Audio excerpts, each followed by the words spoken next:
ಜನರ ಮನಸ್ಸನ್ನ ಡೈವರ್ಟ್ ಮಾಡೋದಕ್ಕೆ ಸಮೀಕ್ಷೆ ಮಾಡ್ತಾ ಇದ್ದಾರೆ. ಬೀಸೋ ದೊಣ್ಣೆಯಿಂದ ತಪ್ಪಿಸಿಕೊಳ್ಳುವಂತ ಪ್ರಯತ್ನ ಇದು. ಸರ್ಕಾರದ ವಿರುದ್ಧ ಮಾಜಿ ಗೃಹ ಸಚಿವ ಆರಗ ಜ್ಞಾನೇಂದ್ರ ವಾಗ್ದಾಳಿ ನಡೆಸಿದ್ದಾರೆ. ಕೋಟ್ಯಾಂತರ ರೂಪಾಯಿ ಖರ್ಚು ಮಾಡಿದ್ದಂತ ಗಣತಿ ಮೂಲೆಗೆ ಹಾಕೋದು. ಅವ್ರು ಯಾಕೆ ಸಮೀಕ್ಷೆಯನ್ನ ಕೈಬಿಟ್ರು ಅಂತ ಅವರನ್ನೇ ಕೇಳಬೇಕು. ಇವರ ಲಂಚಕೋರತನ ಎಲ್ಲೇ ಮೀರಿದೆ ಅಂತ ಆರಗ ಜ್ಞಾನೇಂದ್ರ ಹೇಳಿದ್ದಾರೆ.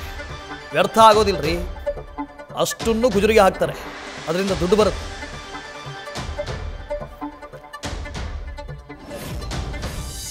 ಹೊಡಿತಾರೆ ಅಂತ ಗೊತ್ತಾಯ್ತು,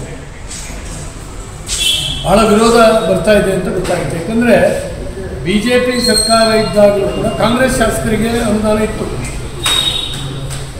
ಅವರು ನೆಮ್ಮದಿಯಿಂದ ಶಾಸಕರಾಗಿ ಕೆಲಸ ಮಾಡ್ತಾಯಿದ್ರು.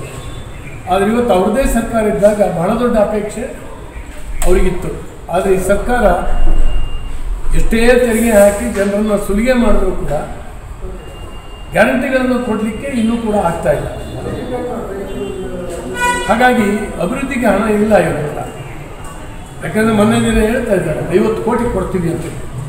ಯಾಕೆ ಕೊಡ್ತಾರೆ, ಎಲ್ಲಿವರೆಗೆ ಕೊಡ್ತಾ ಇದ್ದಾರೆ ಗೊತ್ತಿಲ್ಲ. 80,000 ಕೋಟಿ ಅಭಿವೃದ್ಧಿಗಾಗಿ ಇಟ್ಕೊಂಡಿದ್ದವರು.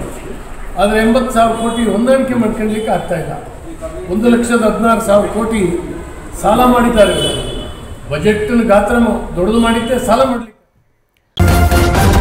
ನ್ಯೂಸ್ ಫಸ್ಟ್ ನಿರ್ಭೀತಿಯಿಂದ ನಿಮ್ಮ ಪರವಾಗಿ.